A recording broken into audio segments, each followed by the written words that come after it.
Hi guys, this is Boss Yang. So, nag-iikot-ikot ako dito kanina pa. So, hindi ako familiar sa mga tatak ng mga sasakyan. Pero sobrang solid nung design and sobrang ganda ng mga bago nilang unit. So, papakita ko sa inyo yung iba.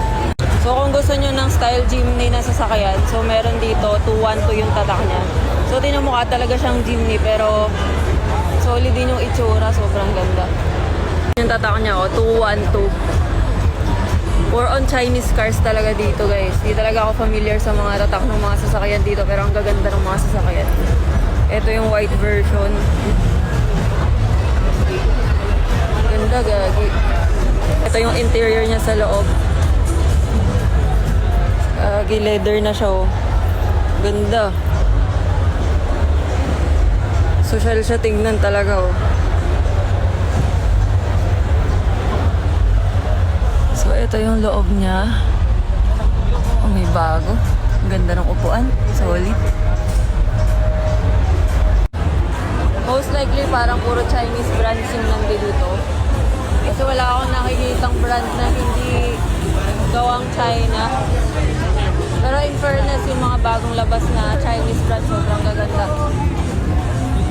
Parang Ferrari na yung itsura niya. Ganda. Bright red. Pero MG to.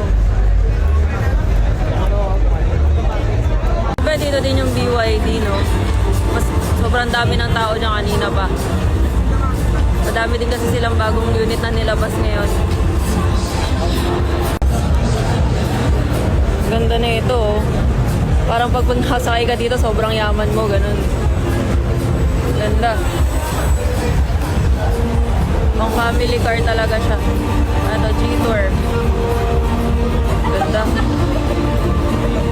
Silipin kaya natin yung loob. Kasi may nakasakay.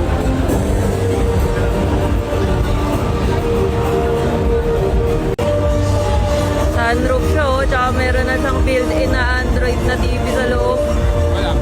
Good for family talaga siya. Pang pamilya talaga para sa may mga bata. Nakasama sa mga biyahe-biyahe. Ganda.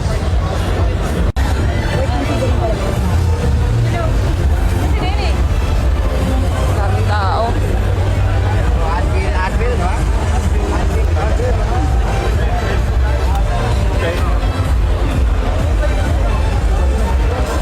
May Toyota dito. Ito naman ganda, oh. Boom. Ganda. Toyota.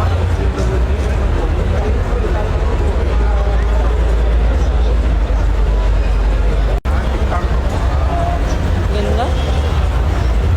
Ito pa, nakikita kong kilala kong brand, tsaka yung BYD. G-Tour, yan, familiar. MG, familiar din. But the rest, hindi ko na alam. Idol ko to. Si Mashikep. Hindi tayo ng kape.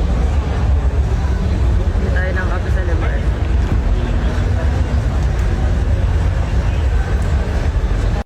So yun guys, nandito na ako sa kotse. So sobrang haba ng nilakad ko. Kasi sobrang daming tao, walang masyadong parking. So dito tayo sa pinakadulo nag-park. And so yun nga, puro China brand yung nakita natin. So in fairness naman sa Chinese brand, no, sobrang ganda ng mga bagong labas nila. Kahit na bago sa paningin, makikita mo talaga na medyo competitive naman talaga yung mga nilalabas nilang sasakyan ngayon. Tsaka ng nilalabas nilang mga items. So wala namang masamang mag-try ng new product, no. So yun lang. So feel free to check it out. So alam ko hanggang 11 pa ata sila, so kasabay ng makina. So yun lang. So sa mga gusto mag-check ng car, dito kayo sa World Trade. So sa makina, gusto mag-check ng motor, SMX Convention. So kita-kits tayo bukas sa SMX. Yo!